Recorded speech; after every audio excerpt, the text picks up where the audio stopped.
Hello, today I'm going to show you how to fix your Beats audio headphones with the use of a 3D printer. These headphones here are my brother's. I can't remember how he said he broke them, but somehow he did something with them and they broke here, as you can see there, and they broke over here as well. So first off, this is a really nice product. I really like the design of it, but in this region right here, the plastic in that area is just really thin and, in my opinion, pretty brittle, and there's not much strength in that area, so it's gonna break. So today I'm gonna try and take majority of this apart, and I'm gonna try and reverse engineer these parts here and make a new headband that's much sturdier than the factory one. Okay, next part is to remove these pieces here from these metal adjustable extension pieces here. But this one was already loose, so I'm just gonna go ahead and pull it out.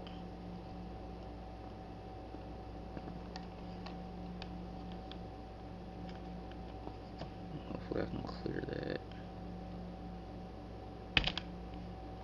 Okay, so that's what we got there. We got that pin there that was holding that together. I guess the other pin just fell out. Okay, when I was pulling this wire off of this piece here, the adhesive is keeping that wire on here. And you can see there it kind of ripped open.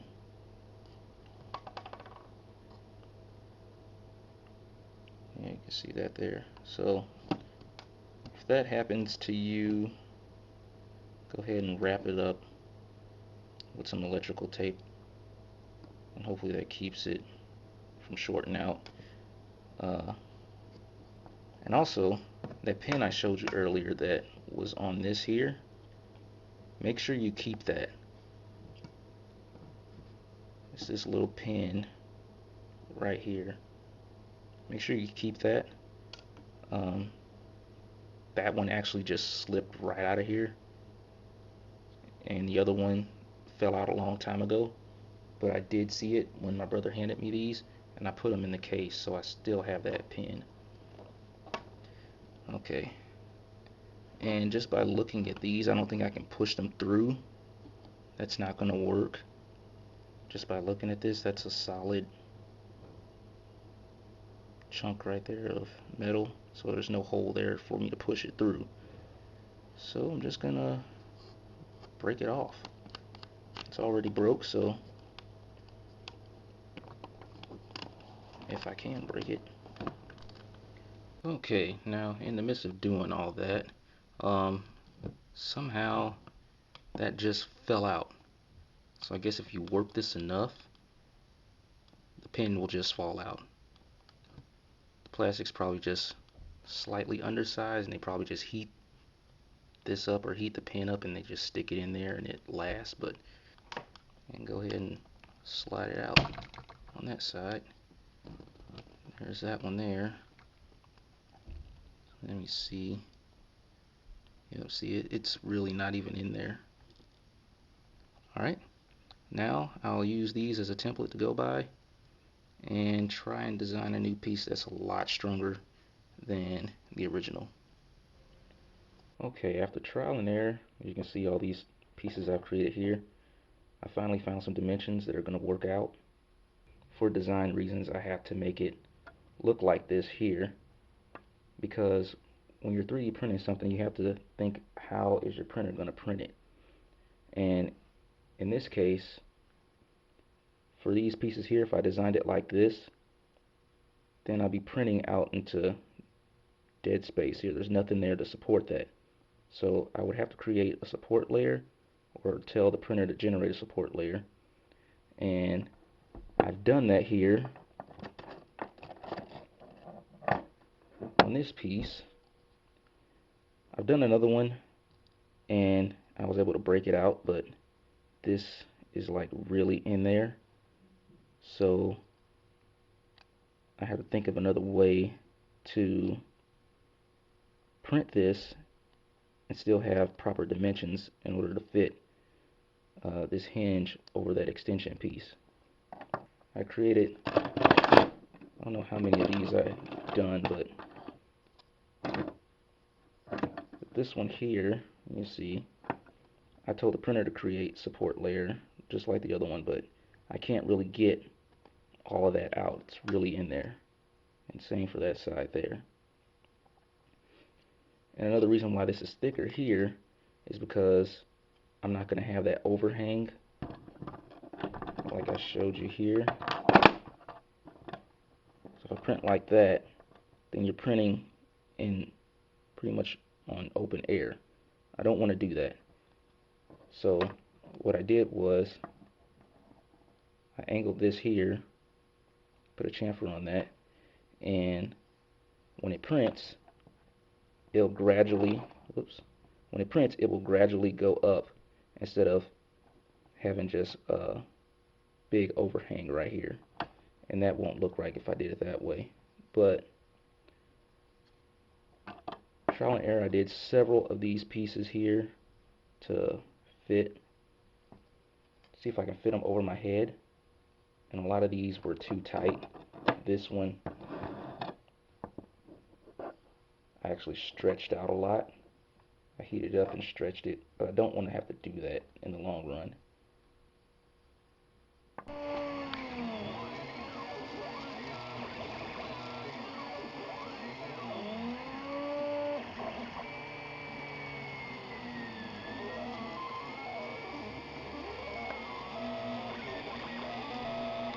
Okay, here you can see I have almost final version of the headband.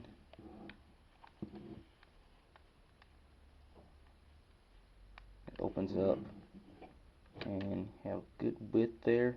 I actually tried putting these on, but they're actually still a little too tight. So what I'm going to have to do in the design is I'll have to put maybe a few more millimeters of material here just to widen it out a little bit more so it's a little bit more comfortable to wear. And I've done that, hopefully, with this piece here. As you can see, this is how it actually printed. I have my support layer here, just gradually built it up, and right until it meets up with the material there, I have, I guess, like 0.15 millimeter of space there, and this should just break right off, hopefully. Yep, it comes right off, and that gives me a pretty flat surface there, just what I wanted, and it doesn't leave all that gunk that the automatic support layer would do. So that's pretty cool. So same thing on this side. Tear out that support layer. Comes off nice and clean. And I kind of, when I designed this here, I made it go, I guess, in opposing directions of grain, because this is going vertical, but when the printer prints, it's going horizontal. So if I made it going along with this grain, it probably would have tore off some layers here, or probably would get stuck to it. So just one thing to think about there. And alright, now I got all the pins in on all four sides. You can see right there, here, and then the wire tuck and the slit that's in the top of the band, so I don't have to use any adhesive. Fits right up in there. And I'll probably go back and close those holes up where the pins are so they don't fall out with this hot tip here. Just heat it up and smear it over there. Close that off. End result is a fully functional. See the hinges, they still articulate just as they did if it was brand new. It still works. Tried firing it up, it still works. So that's it, and that's how I at least fix these Beats headphones. If you have a pair of headphones that are broken like these and you want to try and fix them, let me know. If I get enough people who want to try this on their own, I'll post a link to the files I use. And it's not perfect, it'll probably need some tweaking, but it's definitely a good start from where you were, from having nothing, or from having a pair of headphones that don't work to something that's actually functional. So let me know, and thanks for watching.